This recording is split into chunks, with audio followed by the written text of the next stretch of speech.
se você pudesse aprender qualquer coisa 10 vezes mais rápido? Tem um cara chamado Scott Young.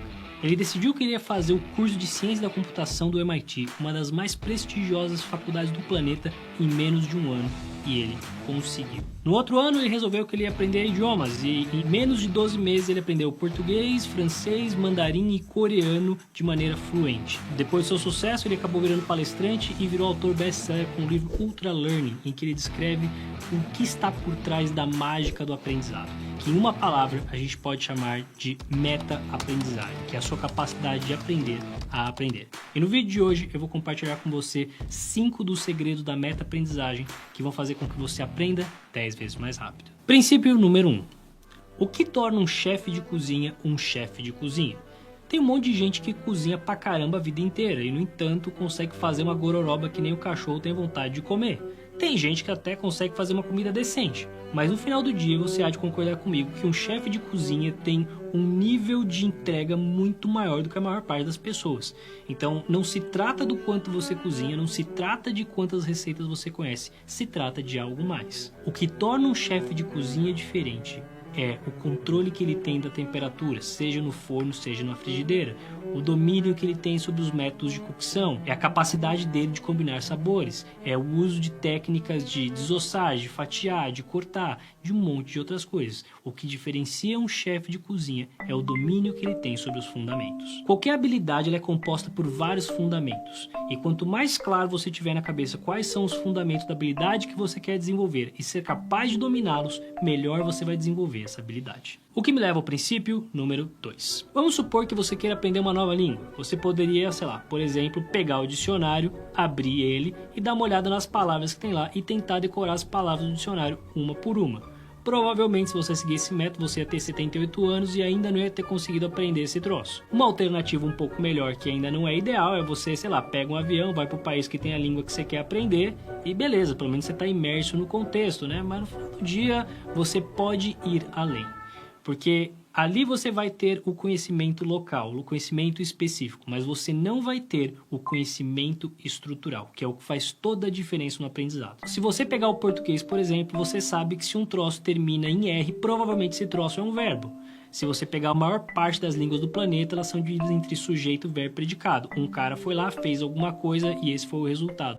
E quando você compreende isso, isso ajuda você a estruturar o seu aprendizado de uma forma muito mais rápida. Você consegue identificar padrões que te permitem acelerar o seu desenvolvimento, o seu aprendizado de uma maneira muito mais rápida. E qualquer tipo de coisa que você queira aprender já foi em alguma medida estruturada por alguém.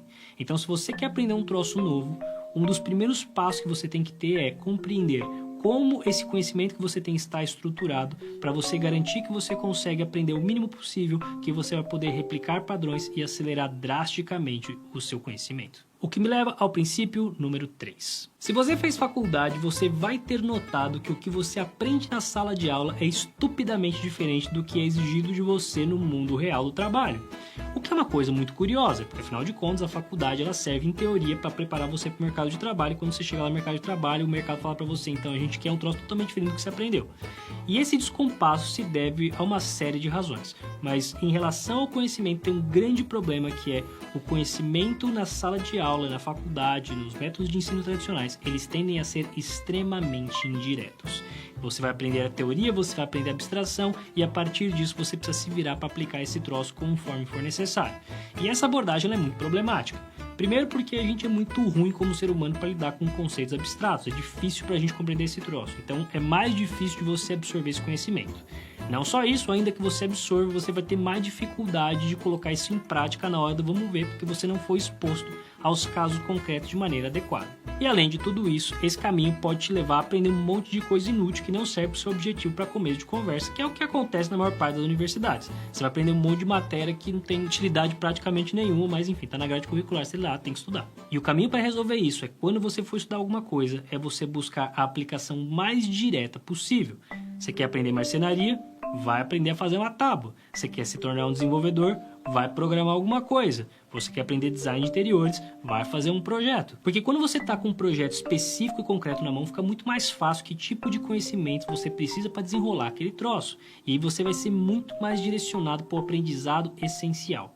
Isso, inclusive, é a razão pela qual imersões costumam funcionar bem. O cara que vai lá para um outro país para aprender uma língua é útil porque ele está num contexto absolutamente direto com o que ele vai usar na prática. Se você quer aprender francês para passear na França e conversar com francês, o tipo de conversação e uso que você vai ter é exatamente aquele que você vai ter se você estiver lá no país para começo de conversa.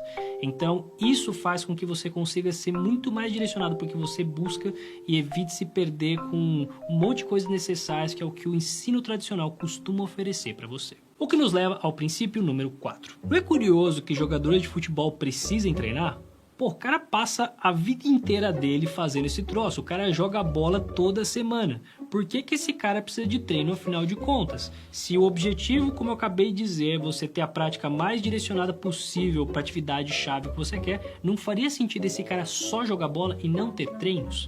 Então, não exatamente. Porque se você quer um aprendizado otimizado, você precisa combinar prática com treinos de uma maneira bastante específica. Vamos imaginar, por exemplo, que você queira aprender a cantar, mas quando você canta parece que alguém está estrangulando um gato. Se você simplesmente ficar cantando, você não só vai torturar as pessoas à sua volta, como a sua curva de aprendizado provavelmente vai ser muito lenta. O que você precisa fazer é, junto com a prática, que você vai poder identificar como é que você está, combinar isso com treinos de quais são as suas maiores disfunções. Talvez o grande problema seja que você é um cara desafinado. Talvez o problema seja que alguma técnica vocal está falhando. Talvez o problema seja que o seu pulmão está fraco pra caramba, você precisa melhorar esse troço. Seja lá o que for, quando você combina prática com treino, você consegue colocar na realidade como é que você está na desenvoltura daquela habilidade e com o treino desenvolver os seus pontos mais fracos. Claro que isso só funciona se você efetivamente treinar os pontos que você não está bom. Não adianta nada você ficar treinando as coisas que você já é bom simplesmente para massagear o seu ego. O objetivo é justamente você pegar sempre naquele 20-80 em que você vai conseguir o maior resultado em cima das suas maiores deficiências. Se você tiver a coragem de fazer isso, você vai acelerar estupidamente o seu aprendizado. O que me leva ao princípio número 5. Você provavelmente não lembra de metade das coisas que você aprendeu na escola, o que é revoltante considerando o tanto de tempo que você passou na escola. Mas mais do que isso, a mágica do aprendizado ela está justamente em quando você consegue passar o seu conhecimento de curto prazo num troço de longo, aquele troço fica preso na sua cabeça.